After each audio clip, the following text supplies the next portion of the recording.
Kisah Umar bin Khattab radhiyallahu an.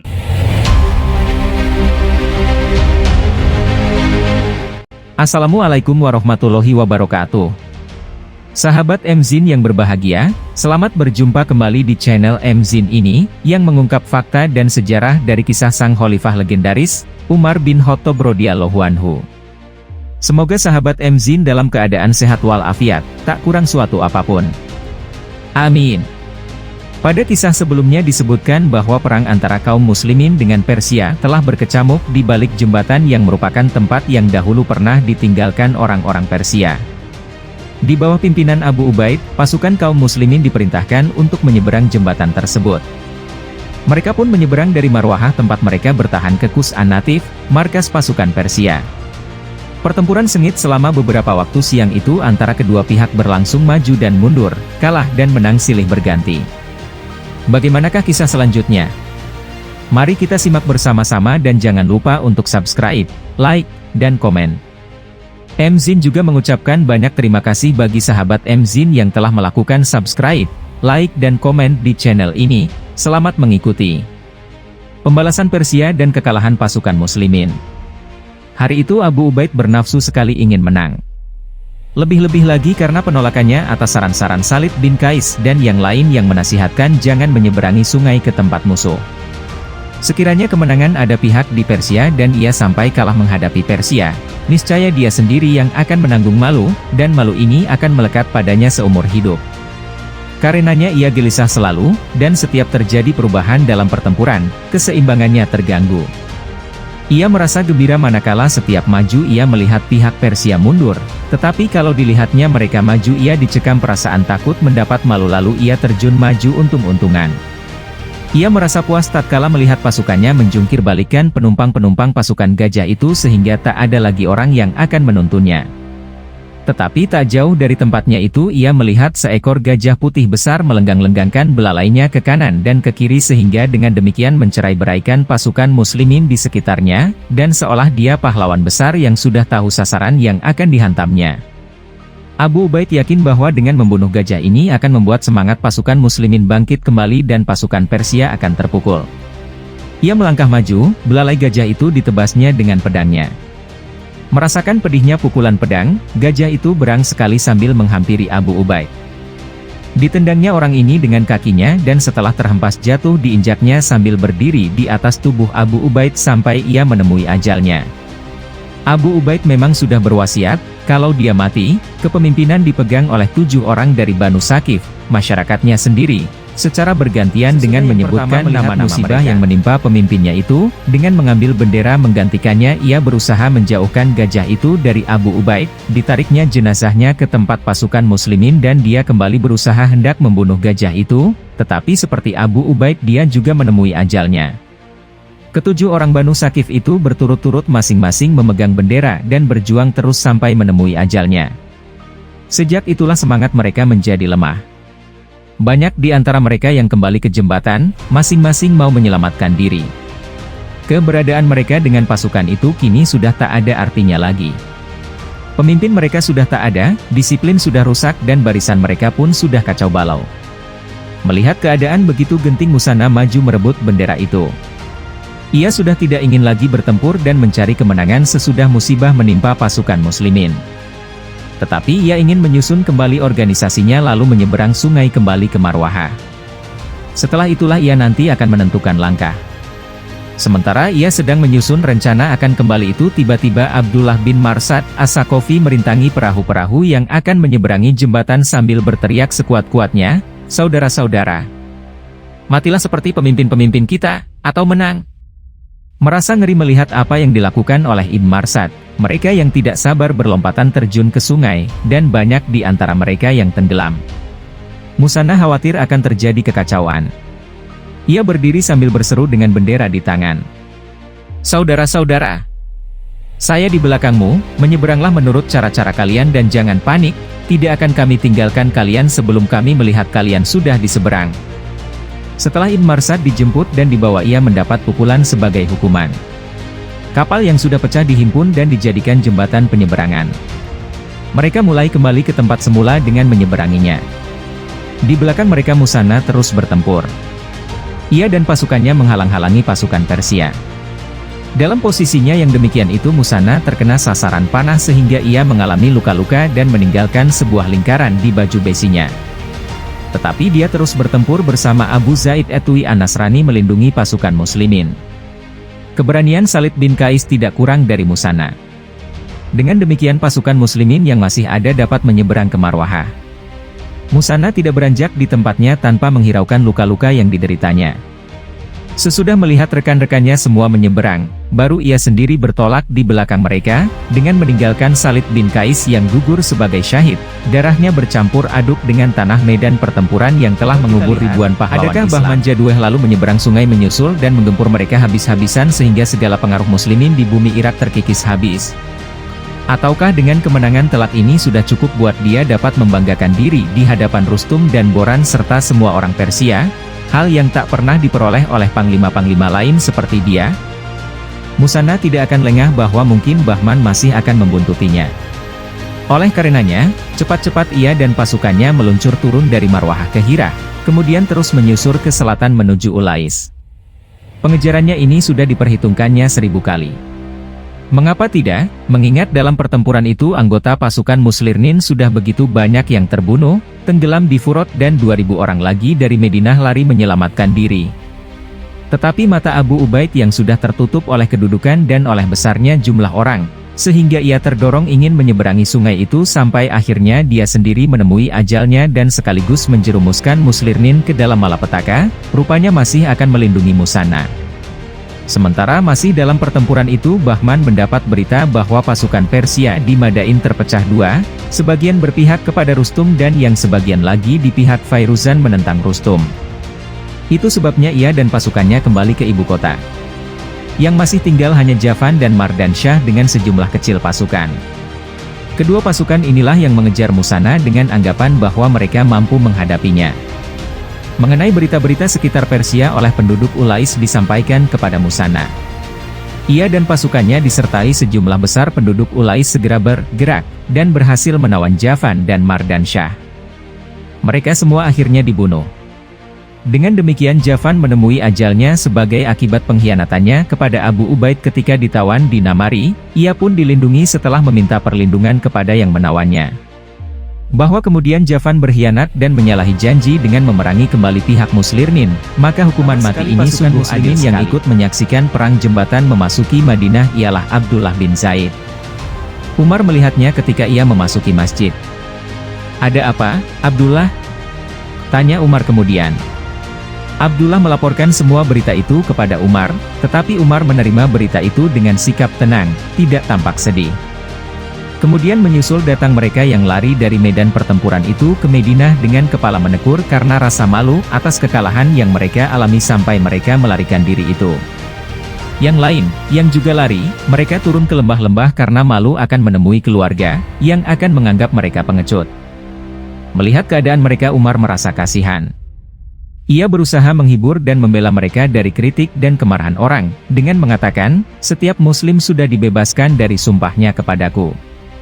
Saya adalah pasukan setiap muslim. Barang siapa menjumpai musuh lalu merasa ngeri maka sayalah pasukannya. Saudara-saudara muslimin, janganlah kalian bersedih hati. Saya termasuk pasukanmu dan kalian telah bergabung kembali kepada saya. Semoga Allah mengampuni Abu Ubaid.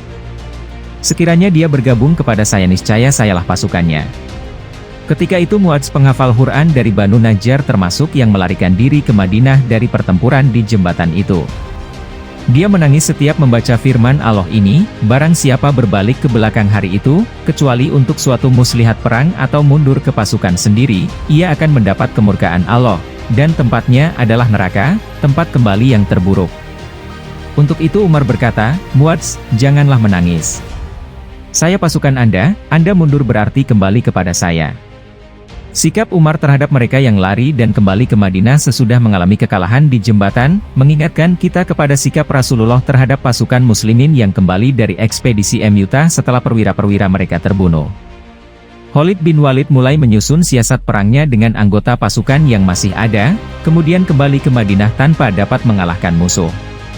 Penduduk Madinah berdatangan menaburkan tanah kepada pasukan itu seraya mengatakan, "Hai orang-orang pelarian, kamu lari dari jalan Allah." Tetapi Rasulullah berkata, mereka bukan pelarian, tetapi orang-orang yang akan tampil kembali, insya Allah. Tetapi mundurnya muslimin di Mut'ah tidak seperti kehancuran muslimin di jembatan itu, sangat mengerikan dan akibatnya buruk sekali. Juga sikap Umar tidak seperti sikap Rasulullah yang penuh kasih sayang dan lemah lembut. Sungguh pun begitu, Umar cukup belas kasihan kepada yang sudah mengalami malapetaka di jembatan itu, bahkan ia menempatkan diri sebagai pasukan mereka, di pihak mereka dan membela mereka. Dengan memperlihatkan sikap kasih sayang itu, mereka dapat dibuat lebih tenang dan beban aib karena kekalahan itu terasa lebih ringan. Tidak heran, dia sudah menjadi pemimpin mereka, menjadi Amirul Mukminin. Ia harus bersikap penuh kasih dan lebihannya kepada kaum yang lemah, kendati terhadap kaum yang kuat ia tetap tegar dan keras, dan memperlihatkan tangan besi terhadap orang-orang yang zalim. Demikian keadaan Umar dan mereka yang berbalik dari pertempuran jembatan itu. Tetapi Musanna selama beberapa waktu masih bertahan di Ulais setelah Javan, Mardansyah dan pasukannya dihancurkan. Sesudah beristirahat dan mengumpulkan pasukannya, sekarang pikirannya mengenai posisinya terhadap Irak dan nasib umat Islam di sana. Sudah tentu ini merupakan hal yang sungguh rumit. Bila mana keadaan di Istana Madain sudah kembali tenang, maka pasukan yang penuh sesak didahului pasukan gajah akan kembali lagi menyerangnya. Apa yang harus ia lakukan? Adakah takdir nanti akan menentukan bahwa kekuasaan para kisah itu sudah akan kembali hidup lagi? Kalau itu juga yang menjadi ketentuan Allah, maka dia dan pasukannya tak dapat lagi tinggal di Irak. Tak ada jalan lain, ia harus menarik diri, seperti mereka yang dulu sudah menarik diri dan lari ke Madinah, dan dia sendiri kembali ke tanah kabilahnya Banu Bakar bin Wail, tinggal di Bahrain menghabiskan sisa umurnya. Tetapi Musanna, seperti dikatakan oleh Qais bin Asim al-Minqori ketika ditanya oleh Abu Bakar tentang orang ini, dia bukan orang yang tidak dikenal, asal-usulnya diketahui, juga bukan orang yang hina. Dia Musanna bin Harisah As-Syaibani. Di Irak ia pernah memegang peranan besar, yang tidak kurang rumit dan gawatnya dari peranannya yang sekarang. Ketika pertama kali ia datang dari Bahrain ke delta Mesopotamia, keadaan memang sudah seperti itu, yaitu sebelum Abu Bakar mengirimkan bala bantuan dengan Khalid bin Walid. Posisinya itu makin genting tatkala Khalid harus meninggalkan Irak pergi ke Syam untuk memberi pelajaran kepada Runiwi agar melupakan bisikan setan. Itulah wataknya, laki-laki yang tidak mudah menyerah atau menjerumuskan diri karena takut menghadapi masa depan yang masih gelap, tetapi dia laki-laki yang kuat yang mau menghadapi masa depan untuk membimbing jalannya sejarah. Akan diatasinya bencana itu sesuai dengan apa yang diketahuinya sebagai seorang jenderal yang teliti, tekun dan berpengalaman. Dia yakin Khalifah akan mengirimkan bala bantuan. Yang pantas untuk menghadapi perang hanya orang yang dapat menguasai diri. Dia berdiri tegak, kukuh dan tabah. Dia menghadapi masa-masa hitam akibat perang jembatan yang hampir mengikis habis kekuasaan muslimin di Irak. Tidak cukup hanya dengan mengutus orang meminta bala bantuan kepada Umar, karena kedatangan pasukan dari Madinah akan memakan waktu lama. Tetapi sesudah itu dikirimnya pula kabilah-kabilah Arab sehingga jumlahnya menjadi besar. Terdapat di antaranya kaum Nasrani Banu Namr, yang pernah berkata, kami akan bertempur bersama golongan kami. Mereka lalu memindahkan markasnya dari Ulais ke Marj Asibah, yang terletak di antara Qadisiyah dengan Khofan, supaya berdekatan dengan perbatasan orang-orang Arab. Kami akan berlindung kepada mereka jika dikalahkan oleh Persia, dan akan memberi bala bantuan baru jika Persia yang dikalahkan. Perlu sekali mendapat bala bantuan untuk melanjutkan keberhasilannya. Di markasnya di Marj Sibah sudah berkumpul sejumlah besar tentara. Ia sudah merasa tenang. Ia tinggal di tengah-tengah mereka sambil menantikan keputusan Allah, apa yang akan terjadi terhadap Persia dan terhadap dirinya. Sesudah perang jembatan itu Umar bin Khattab tak kurang gelisahnya dari Musanna memikirkan keadaan muslimin di Irak. Ia tidak lupa bahwa Musanna memang sangat memerlukan bala bantuan secepatnya untuk menghadapi situasi yang sungguh genting itu. Dalam pada itu orang-orang Arab sudah berdatangan ke Madinah dari segenap penjuru semenanjung Arab, memenuhi seruan Khalifah sejak dicabutnya ancaman bagi kaum murtad yang telah memperlihatkan tobatnya. Oleh Umar mereka dimobilisasi ke Irak. Hanya saja mereka masih mau saling menghindar dan agak segan-segan. Mereka lebih memperlihatkan keinginan tampil ke Syam dan ikut berperang di sana. Tetapi di Syam Khalid bin Walid sudah mendapat kemenangan menghadapi pihak Romawi yang dipergokinya di Yarmouk. Ia tidak memerlukan bala bantuan. Oleh karena itu Umar tidak ingin mengirimkan mereka ke Syam, dan tak ada pula orang yang berminat tampil ke Irak. Tatkala itu Jarir bin Abdullah al-Bajili datang menemui Abu Bakar di masa kekhalifahannya. Disebutnya perjanjian yang diadakannya dengan Rasulullah untuk mengumpulkan kabilah Bajilah yang terpencar-pencar di beberapa kabilah. Tetapi oleh Abu Bakar dijawab, Anda mengganggu kami dalam keadaan kami sekarang mau menolong pasukan muslimin yang sedang menghadapi dua singa raksasa, Persia dan Romawi. Di samping itu Anda mau membebani saya dengan pekerjaan yang tak akan mendapat ridha Allah dan Rasul-Nya. Baiklah, sekarang Anda pergi kepada Khalid bin Walid sambil menunggu ketentuan Allah mengenai kedua tampuk pimpinan umat. Jarir mengulangi lagi janji dengan Rasulullah itu, dengan mengemukakan bukti yang kuat. Umar lalu menulis surat kepada wakil-wakilnya. Sekarang Banu Bajilah sudah dipersamakan. Setelah mereka berkumpul Umar berkata kepada Jarir, berangkatlah kalian menyusul Musanna. Tetapi kami ingin ke Syam karena leluhur kami di sana, kata Jarir. Tidak, ke Irak saja, kata Umar lagi. Di Syam sudah cukup. Sementara itu Umar masih dengan Banu Bajilah yang enggan berangkat ke Irak. Setelah mendapat tambahan 1/4 dari 1/5, Hums, rampasan perang yang diperoleh pasukan muslimin barulah mereka setuju berangkat ke Irak, dan pasukan itu dipimpin oleh Jarir. Melihat apa yang dilakukan oleh Banu Bajilah itu yang lain pun ingin seperti mereka. Mereka yang lari dari pertempuran di jembatan di depan sekali, diikuti oleh Banu Azd yang dipimpin oleh Arfajah bin Harsamah, dan Banu Kinanah di bawah pimpinan Ghalib bin Abdullah, dan sekian banyak lagi yang lain dari berbagai kabilah. Sekarang mereka semua berangkat dengan membawa istri dan anak-anak mereka, bertolak menuju Irak untuk bergabung dengan pasukan Musanna sebagai bala bantuan. Sahabat Mzin yang berbahagia. Musanna bertahan, bala bantuan Umar dan para kabilah. Demikian ini posisi Umar di Madinah, dan demikian juga posisi Musanna di Irak. Lalu bagaimana posisi Persia di Madain? Berita-berita mengenai adanya bala bantuan yang datang berturut-turut ke Irak sampai juga kepada pihak Persia.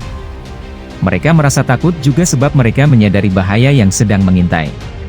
Oleh karenanya, Rustum dan Fairuzan kini berbagi kekuasaan. Mereka membentuk gabungan pasukan yang besar di bawah pimpinan Mehran Hamazani. Mereka memerintahkan Mehran segera berangkat untuk menghadapi pasukan muslimin yang siap menyerang. Angkatan perang ini berangkat didahului oleh pasukan gajah. Mehran sendiri orang yang paling berambisi hendak mencetak kemenangan yang akan membuat orang Persia lupa akan kemenangan Bahman dalam pertempuran jembatan. Keberangkatan pasukan ini pun diketahui oleh Musanna sementara ia berada di markasnya di Marjsibah. Ia mengirim surat kepada Jarir bin Abdullah dan pemimpin-pemimpin yang lain yang datang hendak memberikan bantuan dengan mengatakan, kami menghadapi suatu masalah yang harus kami pecahkan sebelum kalian datang kepada kami. Maka segeralah susul kami. Sampai bertemu di Buaib. Kemudian ia berangkat dengan angkatan bersenjatanya hingga mencapai Buaib di pantai Furat, tempat semua pasukan muslimin berkumpul. Mehran juga bergerak dengan angkatan bersenjatanya hingga berhadapan langsung dengan pasukan muslimin, yang hanya dibatasi oleh sungai. Musanna merasa lega setelah memeriksa barisan angkatan bersenjatanya. Kendati ia tak mempunyai pasukan gajah seperti pada Buaib, sebuah tempat di sebelah Kufah sekarang. Pasukan Persia, namun bala bantuan dari semua kekuatan di semenanjung Arab dan di luarnya yang sekarang bergabung, sudah cukup yang diminta oleh Musanna ketika ia masih di Ulais, termasuk Bajilah, Azd, Kinanah dan kabilah-kabilah Arab yang lain yang telah memenuhi seruan Abu Bakar. Ada Banu Namir, orang-orang Nasrani yang datang bersama Anas bin Hilal dan kaum Nasrani Taglib yang juga datang bersama Mirda Al-Fihr et-Taglabi, dan para pemacu kuda. Selain mereka ada pula beberapa kabilah Arab lain yang tinggal di Irak. Mereka semua melihat posisi Arab yang berhadapan dengan orang asing Persia. Mereka berteriak, kita berperang bersama golongan kita. Tidak sedikit dari kaum Nasrani Irak yang dipersatukan oleh ikatan etnis bergabung dalam barisan muslimin dan ikut berperang. Perjalanan pasukan Persia hendak menghadapi pasukan muslimin. Mehran mengirim utusan kepada Musanna dengan pesan, kalian menyeberang ke tempat kami, atau biarkan kami menyeberang ke tempat kalian. Musanna belum lupa apa yang telah menimpa Abu Ubaid ketika ia menyeberangi sungai dan berhadapan dengan Bahman. Umar mengimbaunya setelah peristiwa jembatan itu untuk tidak menyeberangi sungai sebelum mencapai kemenangan. Oleh karena itu ia membalas seruan Mehran dengan mengatakan agar mereka yang menyeberang. Sekarang pihak Persia yang menyeberang ke Buaib dengan mempersiapkan 3 barisan masing-masing dengan seekor gajah. Musanna pun menyambut mereka dengan kudanya yang diberi nama Syamus, yang dinaikinya hanya untuk berperang. Selesai perang kembali dikandangkan. Kuda itu diberi nama Syamus karena sangat penurut. Dengan kudanya itu Musanna memeriksa barisan demi barisan sambil memberi semangat dan perintah dengan sebaik-baiknya. Pada setiap panji ia berhenti sambil berkata, "Saya mengharapkan sekali pasukan kita jangan sampai dihancurkan oleh kita sendiri. Apa yang akan menyenangkan hati saya hari ini berarti juga akan menyenangkan hatimu semua." Kata-katanya itu disambut baik oleh mereka. Mengingat waktu bulan Ramadan, ia berseru kepada pasukan muslimin, "Saudara-saudara, kalian semua sedang berpuasa, tetapi puasa dapat melemahkan badan kita. Saya berpendapat lebih baik kalian iftar, berbuka supaya dengan makanan kalian lebih kuat menghadapi musuh." Memenuhi sarannya itu mereka semua beriftar. Musanna mendengar dengungan suara yang diulang-ulang dari pihak Persia yang makin mendekat. Yang kalian dengar itu menandakan mereka pengecut. Maka tetaplah kalian diam, dan berbicaralah dengan berbisik. Mereka memperhatikan apa yang dikatakan Musanna itu. Segala yang diperbuatnya atau dikatakannya yang ditujukan kepada mereka, semua mereka sambut tanpa ada kritik. Malah ia makin dekat di hati mereka. Kata Musanna lagi, "Saya akan bertakbir 3 kali. Maka siap-siaplah kalian, kemudian pada takbir yang keempat serentak seranglah." Panji-panji sudah disiapkan semua sambil menunggu serangan kepada musuh. Itulah saat yang sangat dinanti-nantikan dengan harapan mendapat kemenangan. Musanna baru mengucapkan takbir pertama, pihak Persia sudah mendahului menyerang, yang dibalas segera dengan serangan serupa. Akibat serangan pihak Persia itu beberapa barisan pasukan muslimin dari Banu Ij jadi kacau. Musanna mengutus orang kepada mereka dengan pesan, "Salam komandan kepada kalian, janganlah kalian mempermalu pasukan muslimin hari ini." Sekarang Banu Ij memperkuat diri dan seperti pasukan yang lain mereka juga mulai bersama-sama melakukan serangan terhadap pasukan Persia dengan barisan mereka yang sudah lebih teratur. Kedua pihak sekarang terlibat dalam pertempuran sengit, yang berlangsung sampai sekian lama. Musanna melihat bahwa pertarungan ini akan makin dahsyat dan akan memakan waktu lebih lama. Ia sedang memikirkan cara untuk mencapai kemenangan. Terpikir olehnya akan menyerang komandan Persia itu dan menghalaunya dari tempatnya atau membunuhnya. Untuk melaksanakan rencananya ini ia memanggil Anas bin Hilal An-Namiri, kemudian memanggil Ibn Mirda Al-Fir et-Taglabi. Kepada mereka masing-masing ia berkata, "Anda orang Arab sekalipun tak seagama dengan kami. Kalau Anda melihat saya sudah menyerang Mehran, ikutlah menyerang bersamaku." Musanna mulai menyerang Mehran dengan gempuran yang benar-benar telak sehingga ia tergeser dari tempatnya dan masuk ke barisan sayap kanan. Pihak Persia melihat apa yang terjadi, mereka menghunjam hendak melindungi pemimpin mereka. Kedua barisan tengah sekarang bertemu dan debu pun membubung tinggi, sehingga sudah tak diketahui lagi pihak mana yang menang.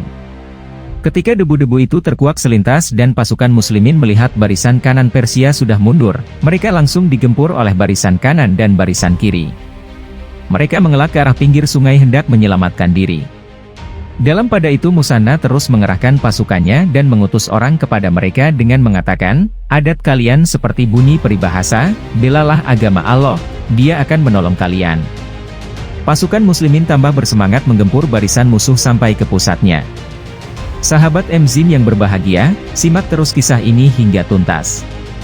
Dan jangan lupa untuk subscribe, like dan komen sebagai bentuk dukungan terhadap channel MZin ini. Pasukan Persia sudah tak dapat lagi menahan kekuatan itu. Mereka sudah porak-poranda dan berbalik mundur melarikan diri hendak menyeberangi jembatan.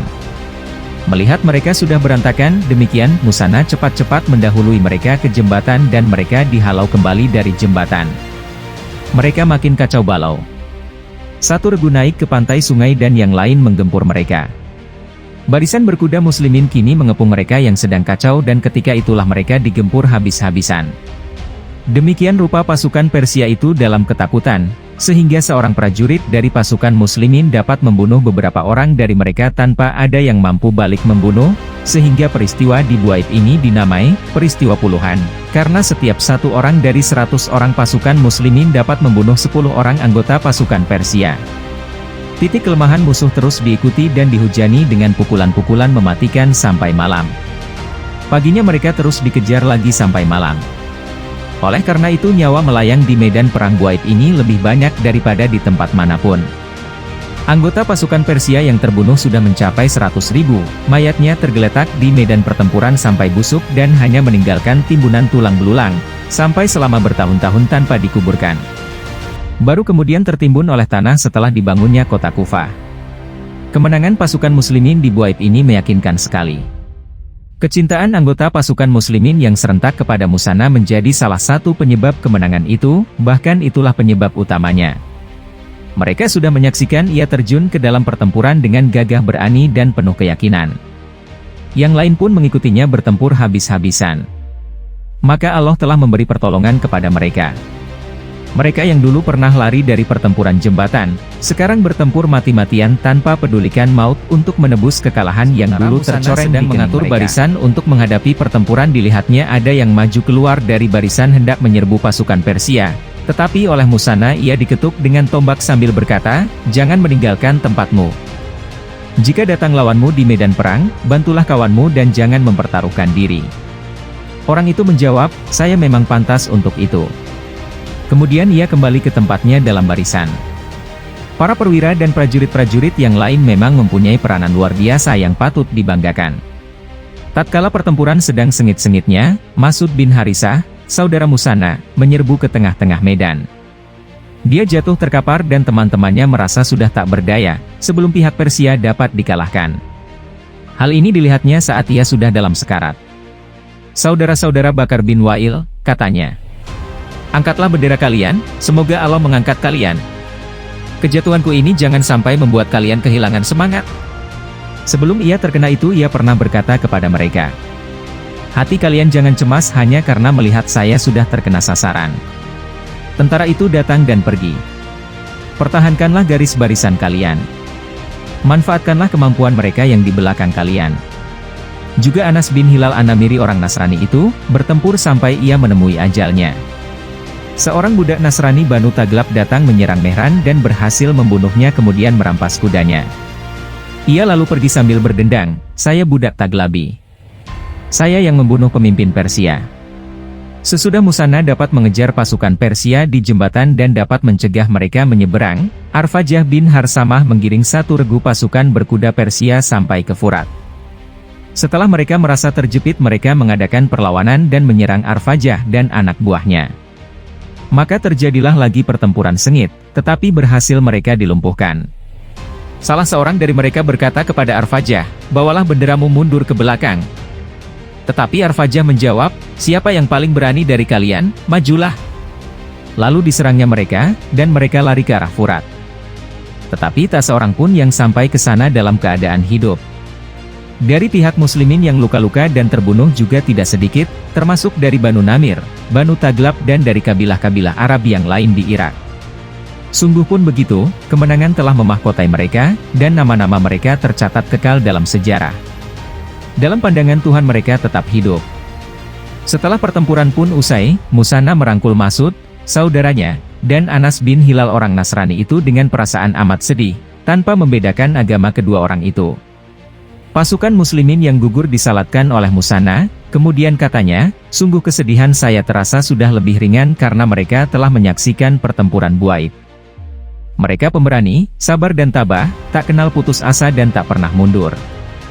Mati syahid adalah suatu penebusan pasukan muslimin duduk-duduk dengan perasaan gembira. Muzanna berkata, "Saya sudah berperang melawan orang-orang Arab dan bukan Arab di masa jahiliyah dan Islam. 100 orang Arab di masa jahiliyah dulu bagi saya lebih berat daripada 1000 orang Arab sekarang, dan 100 orang Arab sekarang bagi saya lebih berat daripada 1000 orang bukan Arab. Allah telah melumpuhkan kekuatan mereka, membuat tipu daya mereka menjadi tak berdaya. Janganlah kalian gentar melihat segala gemerlapan mereka itu. Tak ada kesulitan yang tak dapat diatasi. Mereka seperti binatang, jika sudah terdesak atau kehilangan arah, kemanapun kamu bawa mereka akan ikut." Di antara mereka ada yang bercerita bagaimana Muzanna merebut jembatan itu dari pasukan Persia, yang mengakibatkan hancurnya mereka. Tetapi Muzanna tidak membiarkan orang itu meneruskan ceritanya dengan membantah bahwa itu adalah hasil kerjanya dan ia menyatakan penyesalannya dengan mengatakan, "Saya benar-benar tidak berhasil, tetapi Allah masih melindungi saya dari bencana dengan mendahului mereka ke jembatan sehingga saya dapat mempersulit gerak mereka. Saya tidak akan kembali dan kalian jangan kembali dan jangan meneladani saya.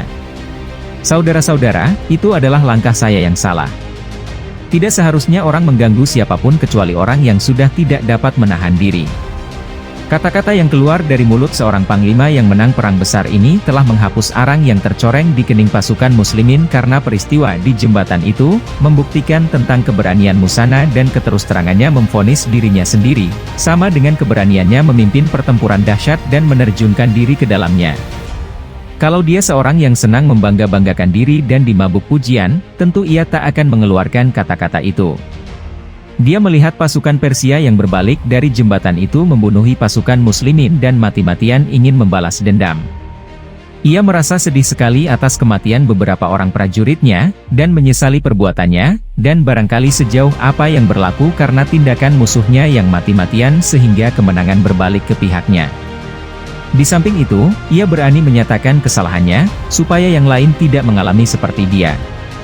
Dalam perang Buaib itu pasukan muslimin mendapat rampasan perang yang tidak sedikit, terdiri dari sapi, kambing dan tepung terigu, yang kemudian dikirimkan di tangan orang-orang yang datang dari Madinah kepada keluarga-keluarga yang ditinggalkan di perbatasan Semenanjung Arab, dan kepada keluarga-keluarga yang tinggal di Hirah yang sudah lebih dulu ke Irak sebelum terjadi perang Buaib dan pertempuran di jembatan.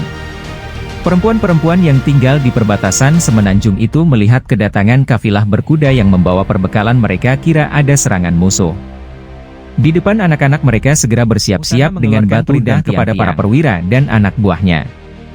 Mereka berangkat melalui Sawad hingga sampai ke Sabat, yang dari Madain sudah terlihat. Pasukan Persia di depan berlarian lintang pukang.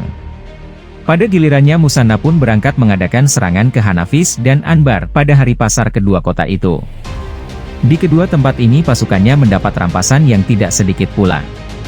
Pasukan muslimin sekarang sudah sampai di Tigris dan mengadakan serangan ke desa Baghdad sampai ke Tikrit.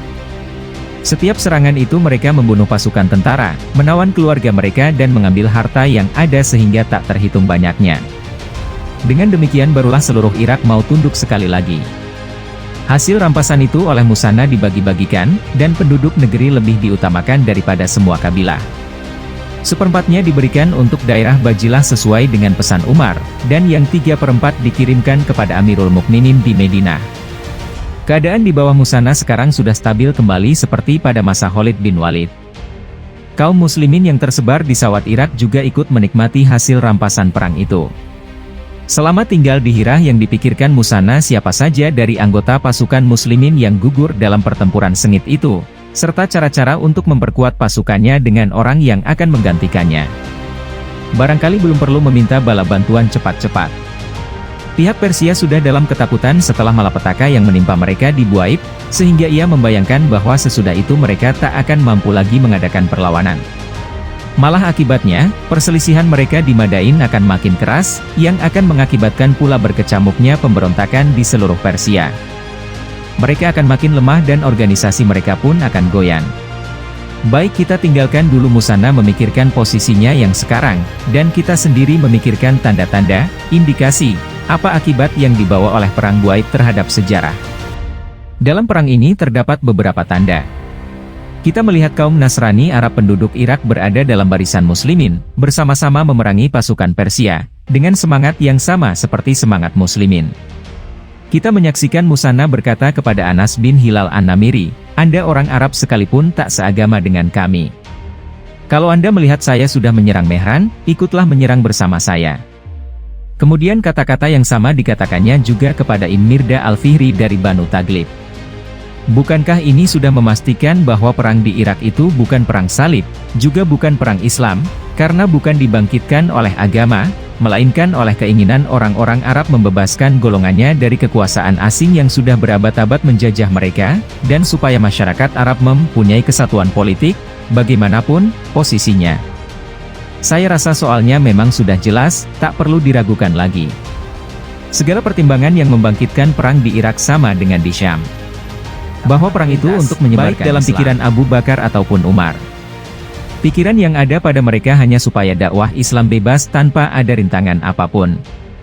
Jadi jelas, bahwa ajakan kepada Islam dengan kekuatan senjata tidak sesuai dengan prinsip-prinsip Islam, dan tidak pula dibenarkan oleh Quran. Rasulullah dan para penggantinya selalu ingat firman Allah, ajaklah mereka ke jalan Tuhanmu dengan bijaksana dan pesan yang baik, dan berbantahlah dengan mereka dengan cara yang lebih baik. Quran 16:125. Dan firman-Nya lagi, tolaklah kejahatan dengan yang lebih baik, maka akan ternyata permusuhan yang ada antara Anda dengan dia akan menjadi seperti teman dekat. Quran 41:34.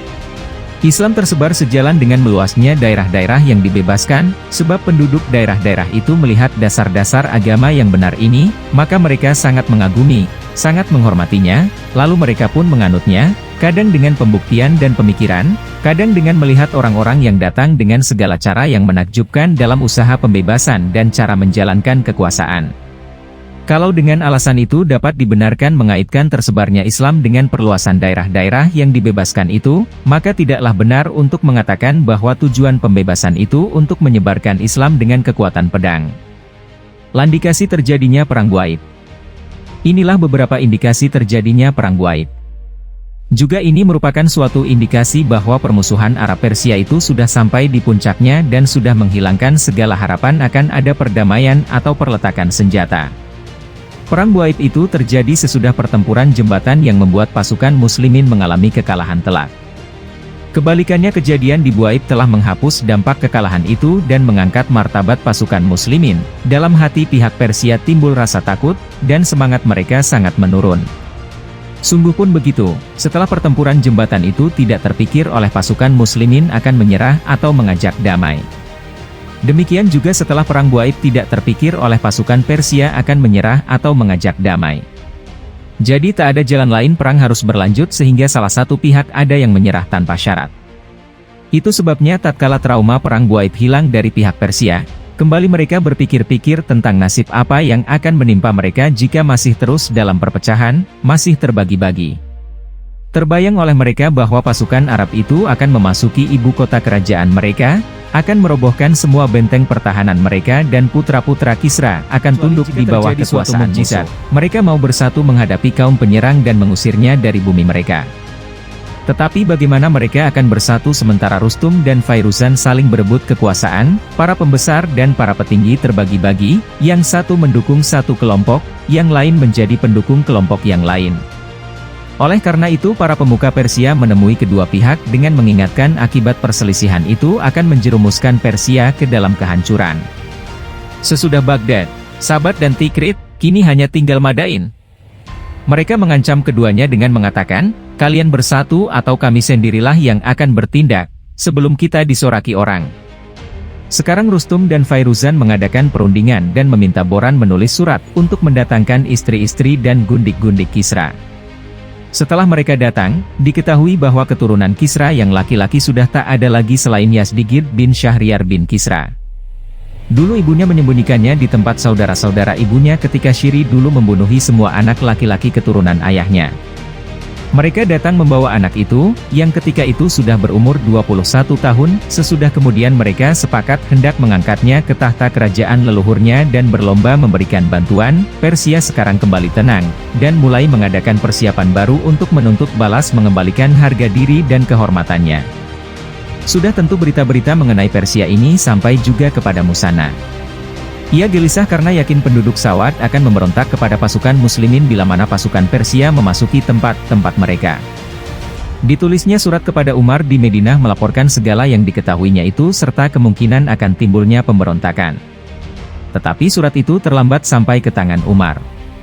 Pihak Persia sendiri sudah bersiap-siap dan persiapan demikian sudah pula membuat gempar desa-desa dan kota-kota di Irak. Tak ada jalan lain buat Musana, ia harus menarik pasukannya sekali lagi ke perbatasan semenanjung dan membawanya ke Zukor kemudian mengumpulkan mereka dalam satu markas sambil menunggu bala bantuan dari Khalifah untuk meneruskan rencananya membebaskan Madain. Tatkala surat Musana sampai ke tangan Umar dan ia mengetahui persiapan Persia sesudah ada persepakatan, ia berkata, akan kuhajar raja-raja Persia itu dengan raja-raja Arab. Ia membalas surat Musanna dengan perintah agar segera berangkat ke perbatasan Irak dan terpencar di beberapa mata air yang berdekatan dengan Persia, dan meminta bantuan penduduk supaya bersama-sama di pihak mereka supaya tidak disergap mendadak oleh Persia tanpa ada persiapan tenaga manusia dan perlengkapan. Belum terpikir oleh pihak Persia hendak berangkat menghadapinya.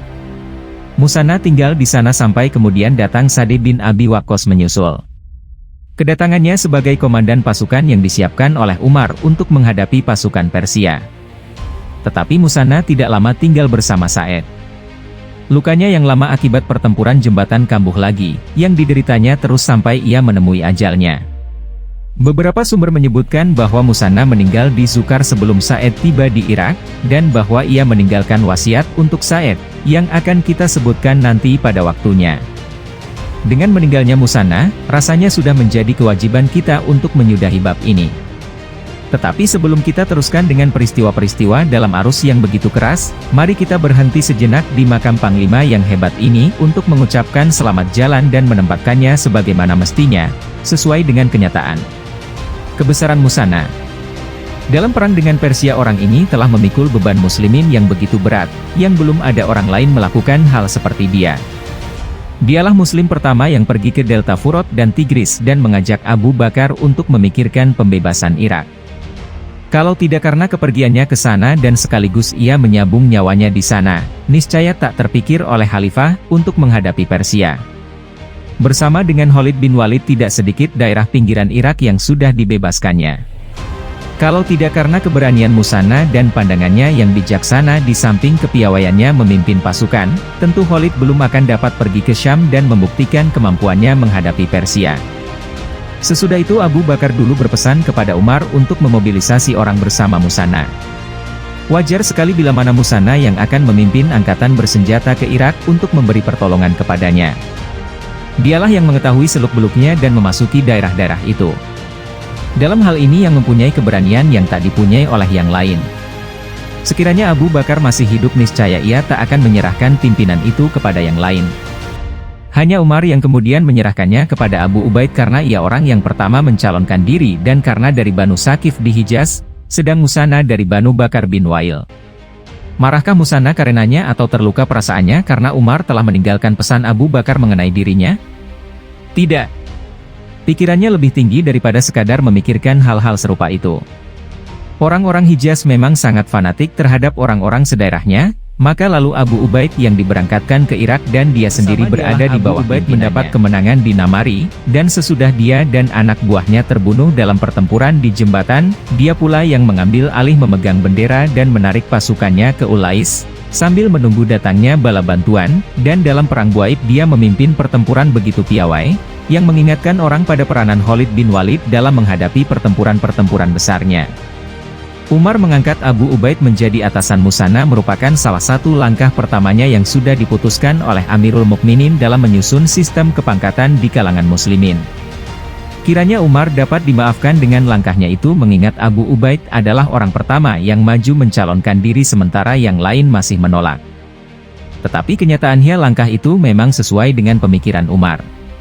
Bukti untuk itu terjadi pada Jarir bin Abdullah al-Bajili yang berangkat setelah pertempuran jembatan sebagai bala bantuan kepada Musanna.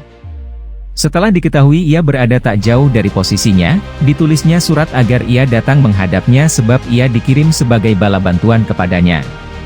Tetapi Jarir membalas, saya tidak akan melakukan itu kecuali kalau ada perintah dari Amirul Mukminin. Anda komandan dan saya juga komandan. Musanna menulis surat kepada Umar mengadukan hal Jarir itu. Tetapi Amirul Mukminin menjawab, saya tidak akan menempatkan Anda di atas salah seorang sahabat Muhammad Shallallahu Alaihi Wasallam. Ketika Umar memberangkatkan Sa'd bin Abi Waqqas ke Irak, ia menulis kepada Musanna dan kepada Jarir bahwa Sa'dlah yang menjadi atasan mereka berdua. Soalnya karena Sa'd termasuk salah seorang yang mula-mula dalam Islam, dan Umar melihat orang yang mula-mula dalam Islam itu merupakan kelas yang harus lebih diutamakan daripada kelas-kelas muslimin yang lain. Musanna tidak marah karena yang diangkat itu orang Yayen, bukan dia, karena dia memang sudah benar-benar beriman, di samping sebagai seorang prajurit sejati yang menjunjung tinggi arti disiplin. Dia sangat menaatinya, dan ia menempatkan disiplin dan iman di atas segala kepentingan pribadi dan keinginannya. Tetapi, kendati dia sudah dipisahkan dari kepemimpinan militer, orang tak dapat menutup mata dari jasanya. Apa yang sudah dicatat dalam lembaran sejarah, tak akan dapat dihapus. Kalau Khalid bin Walid adalah jenius perang dan Saifullah, maka Musanna bin Harithah adalah orang pertama yang membebaskan Irak. Dialah jenderal yang berpengalaman, yang telah memikul beban berat dalam situasi pasukan muslimih yang paling kritis dan berbahaya. Dialah tokoh bijaksana yang telah mempersatukan masyarakat Arab penduduk Irak, padahal mereka berlainan agama. Maka dengan tindakannya itu ia telah berhasil menghantam pasukan Persia di Buaib, sehingga mereka tak berkutik lagi dan sejak itu tak pernah lagi memperoleh kemenangan. Dan yang lebih membanggakan lagi, Musanna menyelesaikan semua itu dalam waktu yang perbatasan Irak pada permulaan musim rontok tahun 634 mendapat kemenangan di Namari bulan Oktober tahun itu juga dan terbunuh dalam pertempuran di jembatan sekitar akhir-akhir bulan itu. Maka kemudian Musanna yang mengambil alih pimpinan dan ia mendapat kemenangan di Ulais disusul kemenangannya yang telak di Buaib bulan November. Sekiranya sesudah perang di Buaib ia mendapat bala bantuan, tentu ia akan memasuki Madain dan akan menaklukkannya sebelum akhir tahun itu. Tetapi bala bantuan itu terlambat, dan maut pun mendahuluinya. Dia meninggal, sementara kemenangan yang akan menjadi mahkota kebanggaannya sepanjang masa sudah di ambang pintu. Sekarang selamat jalan wahai Panglima Piawai, dalam lindungan Allah. Kini kami akan meninggalkan medan lagamu yang telah mendengungkan dengan bahana kemenanganmu itu. Kami akan menengok Syam, mendampingi sahabatmu Khalid bin Walid. Hendaklah orang semua ingat tahun demi tahun, bahwa Musanna bin Harithah As-Syaibani seorang pelopor dalam merambah jalan kedaulatan Islam, di samping selaku pendirinya yang bijak dan kukuh. Dalam pembinaan itu orang tidak akan menutup mata dari jasanya yang besar, bahwa dia bukan orang Quraisy, juga bukan dari sahabat Rasulullah. Tak pernah lagi ia memegang pimpinan militer sesudah Khalid. Ia memegang pimpinan militer itu dalam perang Buaib, yang dalam hal ini keberaniannya sebanding dengan Khalid, atau barangkali lebih lapang dada dan lebih bijaksana dari Khalid. Sahabat MZin yang berbahagia, demikianlah kisah Umar bin Khattab dalam mengutus Abu Ubaid dan Musanna di Irak untuk pertempuran di Persia. Semoga sahabat MZin dapat memetik hikmah atau pelajaran yang terkandung dari peristiwa demi peristiwa pada saat itu. Jangan lupa untuk subscribe, like dan komen. Bagi yang telah berpartisipasi terhadap ketiganya, MZin yapkan banyak terima kasih. Sampai jumpa kembali di lain waktu, semoga sahabat MZin tetap dikarunia sehat walafiat. Sekian wassalamualaikum warahmatullahi wabarakatuh.